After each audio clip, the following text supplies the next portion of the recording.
السلام علیکم ویورز، ایک دفعہ کا ذکر ہے کہ حضرت موسیٰ کو اللہ نے حکم دیا کہ سمندر کی طرف جاؤ، 3 کشتیاں ڈوبنے والی ہیں۔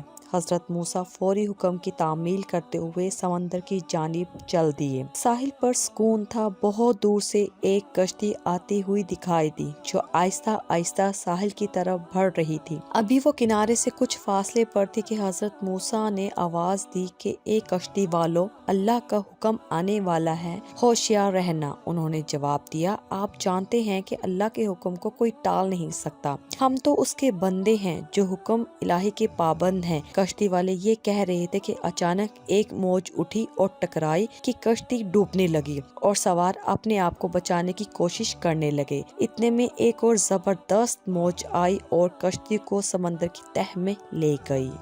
تھوڑی دیر میں ایک اور کشتی نظر آئی تو حضرت موسیٰ نے خبردار کیا اور کہا کہ ذرا محتاط ہو کر آنا۔ انہوں نے بھی پہلے والوں کی طرح جواب دیا کہ جو کچھ ہونا ہے ہو کر رہے گا، اور کشتی کو کنارے کی طرف لاتے رہے، یہاں تک کہ ساحل کے قریب آتے آتے یہ کشتی بھی ڈوب گئی۔ حضرت موسیٰ اللہ کی حکمت کے بارے میں سوچوں میں غلطہ تھے کہ انہیں ایک تیسری کشتی آتی دکھائی دی۔ آپ نے کشتی والوں کو نصیحت کی کہ دیکھو، اللہ کا حکم آنے والا ہے، گناہوں کی معافی مانگنے ذرا محتاط ہو کر آؤ۔ انہوں نے جواب میں کہا کہ اے اللہ کے نبی، جس طرح آپ سچے ہیں اسی طرح اللہ کا حکم بھی اٹل ہے، اسے کوئی نہیں بدل سکتا، لیکن اللہ کی رحمت بھی تو ہے، اس کی رحمت سے کیوں مایوس ہوں؟ ہم اللہ کی رحمت پر بھروسہ کر کے آ رہے ہیں اور وہ اپنی رحمت کے صدقے میں ہمیں ضرور امن و سلامتی کے ساتھ کنارے پر پہنچا دے گا۔ کشتی والوں کا یہ جواب سن کر حضرت موسیٰ خاموش ہو گئے۔ جب کشتی بحفاظت کنارے آ لگی تو اللہ کے پیغمبر سوچنے لگے کہ اللہ نے ان 3 کشتیاں ڈوبنے کا فرمایا تھا، 2 تو ڈوب گئی لیکن تیسری سلامتی کے ساتھ کنارے آ لگی ہے، یہ کیسے بچ گئی؟ ارشاد باری تعالیٰ ہوا کہ اے موسیٰ، آپ نے سنا نہیں کہ ایک کشتی والوں نے کیا کہا؟ انہوں نے کہا، میرے حکم کو بھی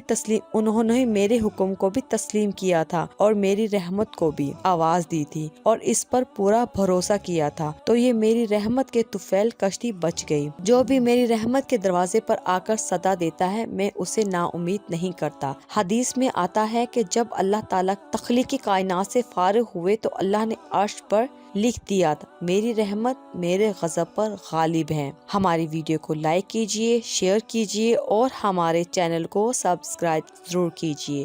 شکریہ۔